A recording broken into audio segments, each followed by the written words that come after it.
The Where Our Minds Wander podcast may contain sensitive content and explicit language. Listener discretion is advised.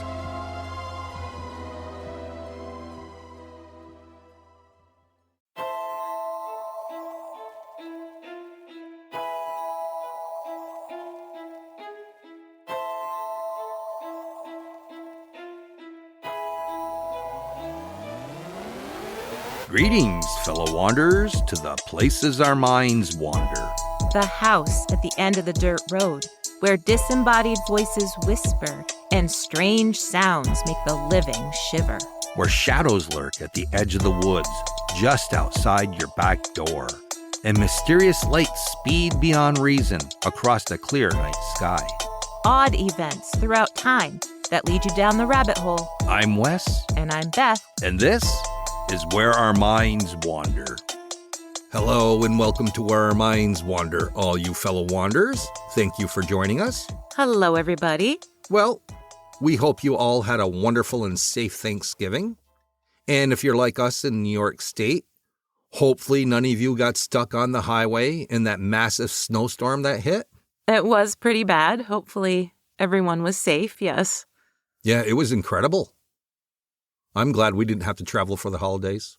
Well, we pretty much didn't go anywhere because I was sick the whole time. That you were. Finally getting over it now, although I still don't sound like my usual self. No, Beth has not been able to go to work.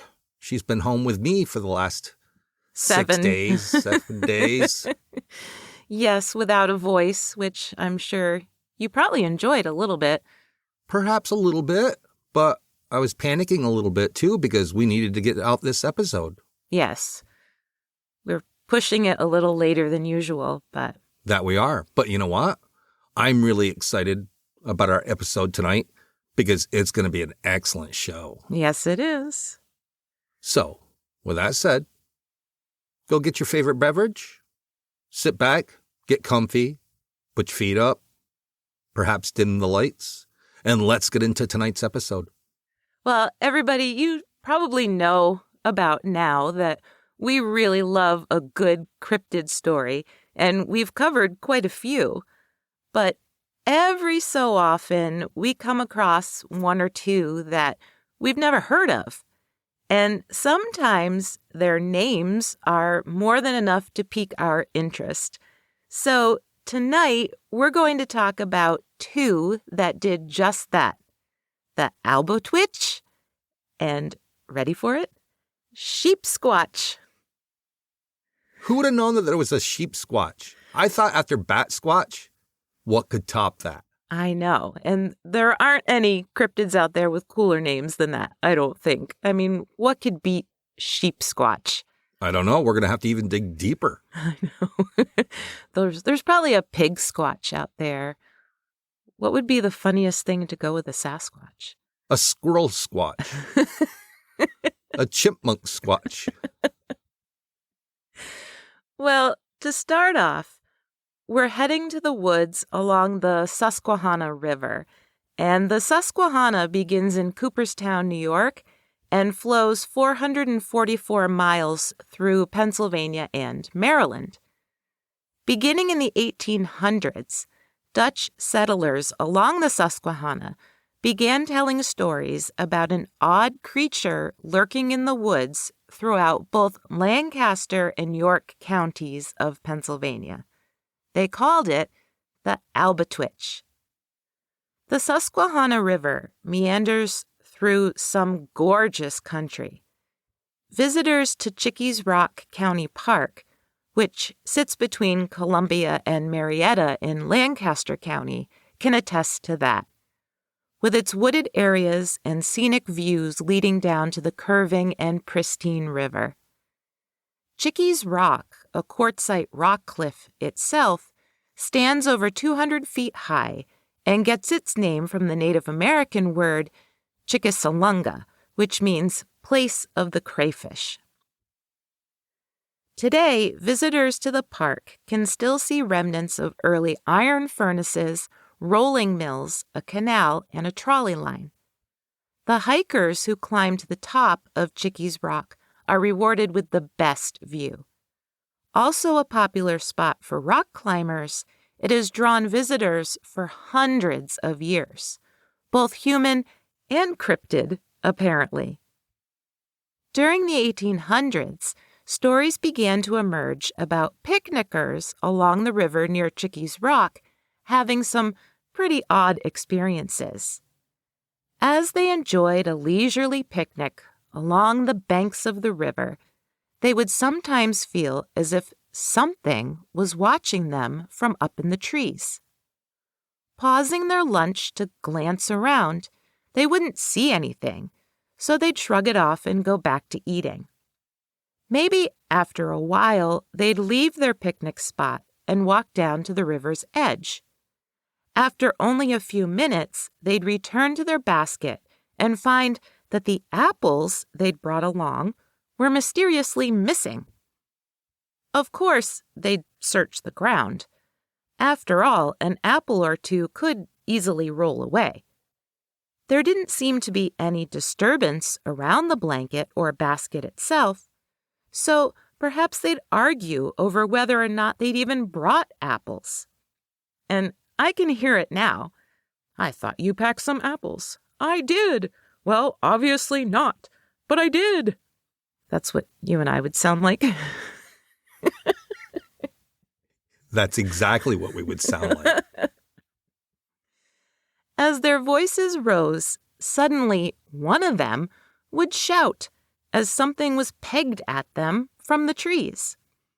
Astonished, they'd look down at the apple core that now lay at their feet. As they stared in disbelief, another apple core was thrown at them, and then another and another, until the distressed picnickers had no choice but to quickly grab their stuff and leave. The Albatwitch had struck again. Albatwitch literally means apple snitch in Dutch, although in German it can literally mean apple elf or elf spirit. However, the Albatwitch is no elf. It's a pygmy Bigfoot. How cute. It sounds cute. That eats apples. Steals them and eats them. And then throws the cores at people. Yeah, pegs them with cores. Well, it's better than eat the core. That's true. According to unchartedlancaster.com, the Albatwitch looks similar to a classic Bigfoot, hairy and ape-like. However, they are rather skinny, and they have yellow eyes, and they have a visible neck, unlike their Bigfoot cousins. But the Albatwitch is rarely taller than 4 feet, so they aren't juvenile Bigfoots, they're a variation. And when humans get too close, the Albatwitch will throw apples at them. Now, the settlers weren't the first people to tell stories about the Albatwitch, of course. The Susquehannock people reportedly painted depictions of the cryptid on their war shields, although this fact has not been substantiated. But the Algonquin people told stories about a diminutive hairy hominid that they called Magumawisos. But according to ghostsoftherivertowns.com, the Albatwitch was driven out of the area by the mid-1800s. Perhaps that was due to the alleged Albatwitch hunting parties that were said to have taken place. But like the human visitors to the area, the Albatwitch must have been pretty fond of it because they reportedly came back. In the 1950s, 60s, and 70s, there were allegedly several sightings of the rather short, hairy hominid, as well as strange noises reported in the area. Most often, it sounded like a whip cracking, which no one could explain. But despite several sites alluding to these numerous sightings, I wasn't able to find many specifics. According to author Rick Fisher's comprehensive website, ghostsoftherivertowns.com, in the 1980s, a 10-year-old boy and his older brother were hiking in the woods behind Laurel Hill Cemetery in Columbia. The younger boy came face to face with a small Bigfoot that actually pinned him against a tree. The older brother yelled until the creature let go of the boy and ran off. I hit on another sighting in Lancaster County from 1994 on the BFRO website, but the report doesn't really indicate if it was referring to a classic Bigfoot or the Albatwitch, but I'd figure I'd share it anyway. In the winter, sometime during the 1980s, on a farm in Quarryville, some people had been given permission to snowmobile on the property. As the snowmobilers approached the woodline, they all witnessed a hairy bipedal creature stand up and walk out of sight.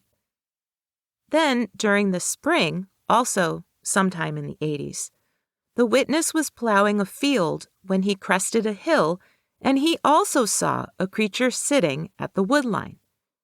As soon as the creature heard the tractor, it stood up and also walked away into the woods. But the main report was about the winter of 1994.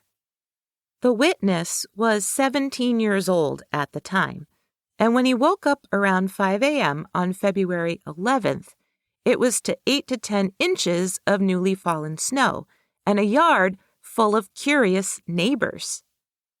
Avid woodsmen and hunters, they didn't know what to make of the strange tracks that came from the field behind the house, through the witness's yard, stopping at the rabbit hutches before crossing Cook's Landing Road. Then they continued into the neighbor's yard, circled around the neighbor's house, continued over a fence into a wooded area, crossed Pilot Town Road, and led into another field, heading for the Susquehanna River Valley. That's quite the track. That went all that distance and around both of their properties, and crossed 2 roads. Now, the only thing that makes me question if it was an Albatwitch is the reported size of the tracks. They were 16 inches long, 8.5 inches wide, with a stride of about 4 feet. So, to me, they sound a little big to be an Albatwitch, but the report is interesting, especially since there were 5 to 8 other witnesses, and similar tracks were found just 2 weeks later on the other side of the Susquehanna River in Maryland. Was it a Bigfoot rather than an Albatwitch? Probably. So I continued to search online to see what else I could find. Frustrated a little by the lack of information, I even asked my parents to ask around. So my parents live about 2 hours from Lancaster County, and they know a lot of people, so I was hoping that they might come up with some stories.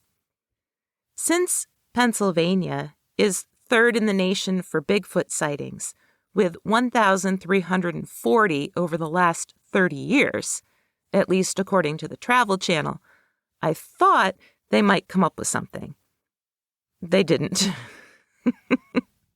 And I'm surprised because they're in their late 80s. So you would think that a lot of those older stories of these creatures, they probably would have heard about. Right. But then, finally, luckily, I came across some sightings that were much more detailed and much more recent. So, the witness in these sightings was the award-winning paranormal author Rick Fisher, who I had mentioned earlier, and his website, ghostsoftherivertowns.com, is really cool. Fisher has a pretty impressive resume. He founded the Pennsylvania Ghost Hunters Society, and he's a member of the Pennsylvania Bigfoot Society. He's been on numerous TV shows for the Travel Channel, and he co-authored the book Ouija Gone Wild with Rosemary Ellen Guiley. He's taught courses on ghost hunting and received numerous awards for his writing, so he pretty much knows what he's talking about. So I'm going to share another one of the encounter stories from his website in a minute. But first, according to unchartedlancaster.com, in February of 2002, Fisher was driving down Route 23 outside of Marietta, Pennsylvania, when he saw what he thought was a person walking down the middle of the road. Now, Route 23, from what I could tell, is pretty rural and is mostly cornfields on either side, dotted with farms and other houses here and there, at least the parts that I looked at. As Fisher approached this person, he slowed down because he thought it was actually a child. But the closer he got, the less it made sense, because the figure, which he estimated was only about 5 feet tall, was, quote, stick-thin and covered in hair. This figure just stood in the middle of the road, and when he turned on his high beams, the creature turned its head, and he could see its eyes, which were yellow. Then the creature simply vanished, as if it hadn't been standing there at all. So this next encounter comes directly from his website. A decade later, in 2012, a group of friends were camping in Bainbridge, which is also in Lancaster County. It was summertime, and the witness had decided to walk by herself to Bainbridge along a wooded trail. She stayed for a little while and then was back on the trail, returning to the campsite at dusk. The trail was heavily wooded, but just 30 yards on one side was the river, and 30 yards on the other side were some railroad tracks. As she was walking, this creature came running up from the river, crashed through the woods, and came out on the trail just 15 feet ahead of her. She said that as soon as this creature saw her, it seemed to panic. She was also trying not to panic, since the creature was about 4 feet tall and covered in dark fur. She said it was human-like, and at the time, she thought it was a kid Bigfoot. The most detailed encounter also comes from Rick Fisher, and it was very recent, just this past April of 2024. According to Fisher, the witness, who goes unnamed in the article, was fishing with a friend at the Fishing Creek Nature Preserve when they started hearing weird echoing noises from across the creek, and they kept smelling wet dog. At one point, they even thought something had been thrown at them, but they weren't sure. As the day wore on and it got dark, the witness and his friend were getting ready to leave. The friend was in the car with it running and the headlights on, while the witness made a quick trip into the woods to relieve himself. While he was in the middle of relieving himself, he glanced up and saw a face staring back at him from behind a tree. He said it resembled a monkey, although it was very pale and had dark eyes.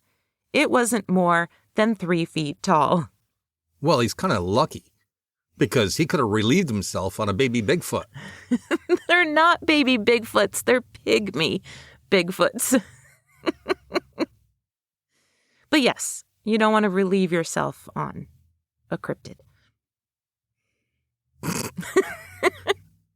Or perhaps you do. That'd be quite the story. And then I peed on it, man. That one time when I was camping and I relieved myself on a pygmy Bigfoot, you should have seen the look in its eyes. Oh, it would be mad. And then we shared an apple together. Well, anyway, the witness apparently couldn't help but utter a few expletives and exclamations, and this creature stayed totally motionless until it just quickly ducked behind the tree. Now, according to the witness, the tree was really slender, and he couldn't figure out how it was possibly hidden behind it. So Once he was able to, I'm assuming once he zipped up, he stepped forward and searched the area. But there was no sign of a creature whatsoever other than the overwhelming smell of wet dog. For the last several years, Columbia, Pennsylvania, has held an annual Albatwitch Day in October, where people can tell about their encounters, visit different vendors, and meet several authors. Now, what I found compelling about this latest Albatwitch sighting is that it didn't happen right before the 2024 festival day. So that leads me to think, it lends more credibility to the story that it wasn't like drummed up in order to get more visitors to the festival? Yeah. Right. It was several months after. Yeah. So there it is, everyone. The story of Pennsylvania's Albatwitch. It's kind of funny, though. It's a pygmy Bigfoot, but it's not muscular in any kind of way. It's very scrawny, very skinny. And I wonder how big its big feet are. I don't know. It's that short. I have big feet. I'm only 5'4". Right. You think that they would have some kind of castings from it. A good way to track it down, well, it doesn't eat the apple cores.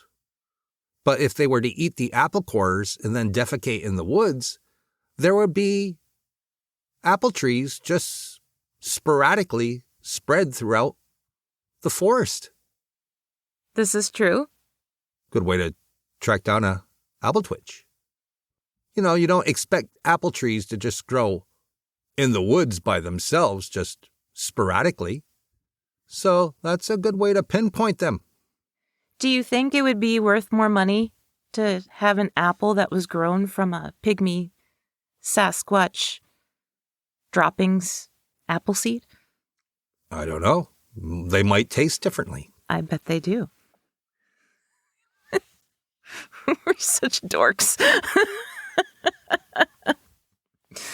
I just think if you're out in the woods out there, you probably shouldn't be, if you're going to relieve yourself, be really discreet about it, because you might be flashing or exposing yourself to a pygmy Bigfoot. Or a juvenile pygmy Bigfoot.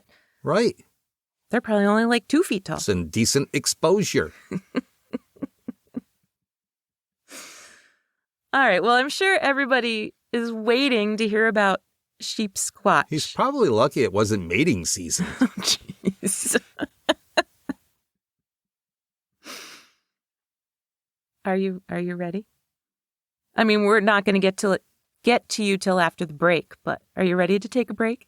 Yeah, and we'll be right back after this short break.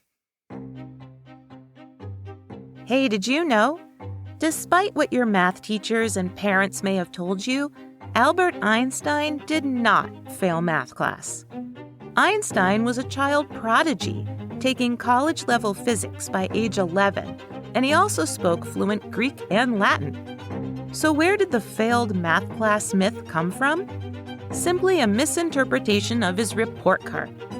When he was 16 and studying in Switzerland, they used a 1 through 6 grading system where a 1 was an A. But then, during his time there, they reversed their system so that a 6 was an A. Einstein went from all 1s in math to a 6, confusing historians into thinking he'd flunked. Who'da thunk it? All right, we're back. And as Beth said before the break, I am going to delve into the story of the Sheepsquatch. Now, as most of you all know, West Virginia is known for Mothman, at least as far as cryptids go. But did you know that there is one county in West Virginia that is also a hotspot for encountering a totally different kind of cryptid? It all seemed to start back in 1965, when author and folktale collector Ruth Ann Mussick published her book, Telltale Lilac Bush and Other West Virginia Ghost Tales. In her book was a very short story called The White Thing, and it describes a frightening encounter that one woman claimed she had with something paranormal. In the story, a group of hunters were telling tales about creepy things that had happened to them. A regular campfire story kind of evening. One of the hunters decided to tell a story about something that had happened to his grandmother. One Saturday night, I'm assuming in the late 1800s to early 1900s, she had decided to take her favorite mare to church. All went well until her ride home. When she was within 2 miles of her house, she suddenly heard a god-awful, terrible scream. The mare bolted and took off, and as the horse galloped for the house, out of the woods emerged a horrifying beast. It was larger than a dog and completely white. As it kept pace alongside her, she could see its razor-sharp teeth that jutted out of its oversized mouth as it let out a scream like a woman in agonizing pain. Galloping on all fours as fast as the horse, this creature let out another unearthly scream. The grandmother kicked the horse, begging it to run even faster, and as she did, the white thing lagged behind and disappeared into the darkness behind her. Careening into the barnyard, the woman jumped from the horse and ran for her house, slamming the door behind her. She told her father what had happened, and he promised her that he would look for tracks in the morning. Still distraught, she reluctantly went to bed. The next morning, they went outside to look around, and they were horrified by what they saw.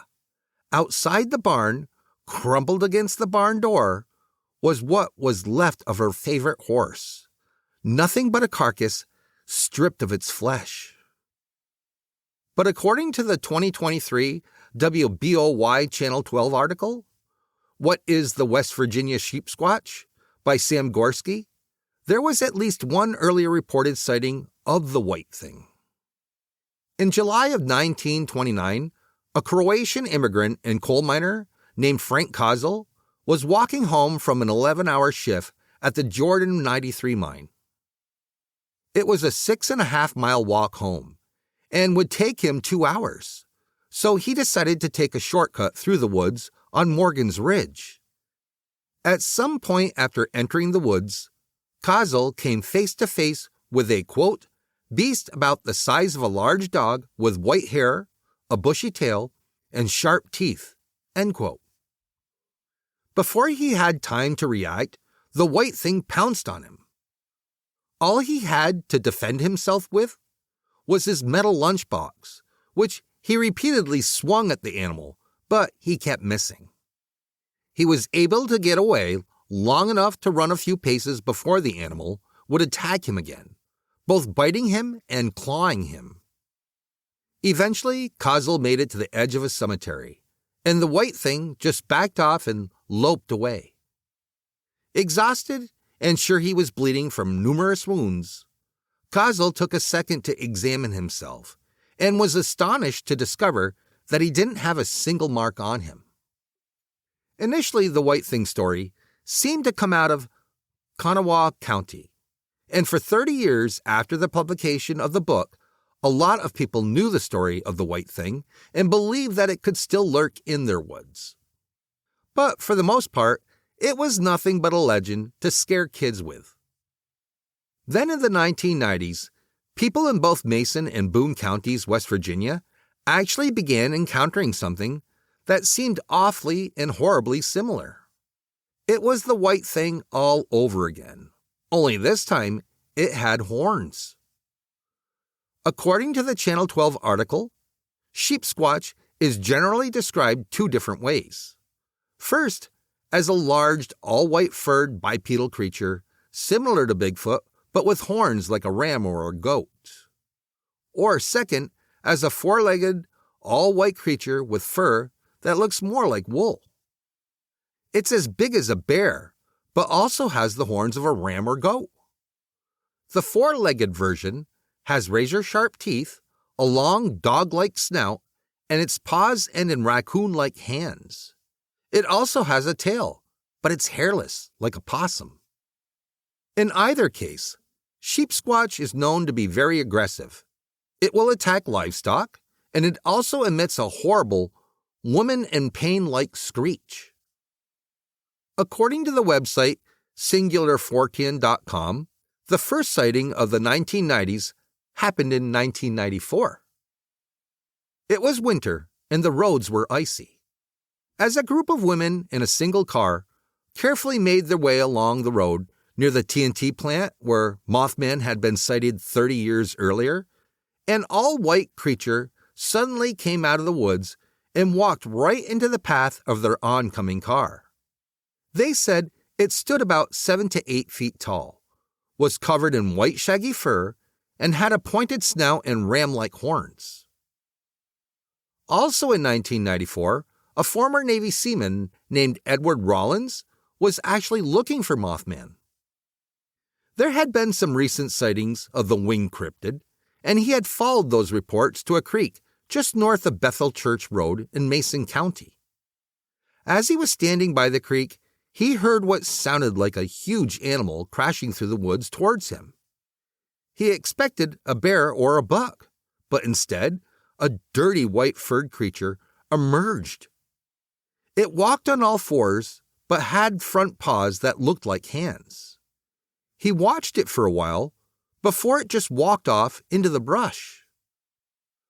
According to cryptidwiki.com, a third sighting took place that year when 2 children were playing in their yard in Boone County. They claimed to see a massive white bear stand up on its hind legs and walk by their house. It watched them for a while before dropping back down to all fours and running for the woods. A year later in 1995, a couple driving through Boone County reported seeing a large white beast sitting by the side of the road in a ditch. They were so confused by it that they actually stopped their car to get a better look. They said it was an all-white, woolly-type creature with horns, and get this, it had 4 eyes. Well, that's new. That is new.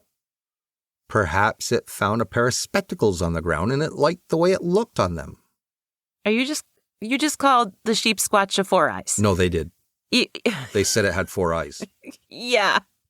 That's pretty funny coming from somebody who wears glasses sitting across from someone else who wears glasses. Well, like I said, I didn't say it. They did. Mm-hmm. However, this time, instead of running off, the sheepsquatch actually attacked their car. The couple screeched out of there and made it home safely, but their car was all scratched up from where they said the cryptid had rammed into it. The last sighting from that decade was in 1999, again in Boone County. A group of people were sitting around a campfire in the woods by their house when they heard some sort of animal snorting and scuffling nearby. They all assumed it was a bear. But it wasn't a bear, of course. It was Sheepsquatch, and it came lumbering out of the brush and charged at them. All the people jumped up and ran for the house. Each one made it safely inside, but the Sheepsquatch ran after them the whole way. As soon as they crossed into their yard, the Sheepsquatch stopped dead in its tracks and let out a blood-curdling scream. The following morning, they went to look for tracks, but the trail was so torn up, it looked like, quote, someone had tilled it up for gardening. Yikes. Yeah, it sounds like quite a commotion. Yeah, and, to tear it up that much, sounds like it ran back and forth multiple times. That it does. The last and most recent sighting I could find happened in 2015. Again, it involves a group of campers, this time in Fulks Run, Virginia. The 6 campers said that one of them first spotted it crouching on top of a small nearby hill across the river. It appeared to be about 8 to 9 feet tall, and its shoulder width was about 4 to 5 feet across. As soon as he pointed it out to the other 5 campers, the creature stood up and began running downhill towards them. When it reached the water, it simply waded in and began crossing the river with no problem. When it emerged on the same side as the campers, it stood on 2 feet and stared at them. Suddenly, and luckily, from about 2 miles away, an eerie, quote, gut-based screech filled the air. The sheepsquatch let out a whimper and took off running as fast as it could, away from the noise. Apparently, the sheepsquatch didn't want to be anywhere near whatever had made that noise. Neither would I. I'd run the other way, too. I'd run with the sheepsquatch away from the noise. I mean, what does it take to scare a sheepsquatch? A bigfoot, apparently. The campers didn't want to deal with the screech or the possible return of the sheepsquatch either. They packed up as quickly as they could and got the hell out of there as fast as they could. Good for them. I'm all with them. Yeah, I don't know. It's a once-in-a-lifetime encounter with something, and what, you just run away? Always wondering what it was? Well, I think it's easy to say that when you're not in the situation. Stand your ground. Well, no, I would probably run away. That's what your instinct is. That is your instinct. I would think I would regret not staying and seeing what's going on. Well, you might have found yourself a Sheepsquatch girlfriend. Hey. Now, to be fair, there's some argument and disagreement in the cryptid circles over whether or not the white thing and the sheepsquatch are even the same creature. In Causel's 1929 encounter and in Music's 1965 book, there was no mention of the white thing having horns. But either way, sheepsquatch doesn't seem as funny or as cuddly as its name implies. If I had to bring one home as a pet, if I had the option, if somebody said, do you want to bring home a sheepsquatch or an Albatwitch? Oh, I'd take the Albatwitch. I would pick the Albatwitch, hands down. Or perhaps the Albatwitch should team up with the sheepsquatch and it could ride it everywhere. Oh my gosh. Just hold it by the horns, hang on, and can you imagine? That would be awesome. Have a knapsack full of apple cores and it could peg them. It would be a ride by apple pegging. Well, there you have it. The Albatwitch and the sheepsquatch. And as always, if you would like to know more, you can always check our sources in our show notes. Join us again next week for an all-new episode of Where Our Minds Wander. See you soon.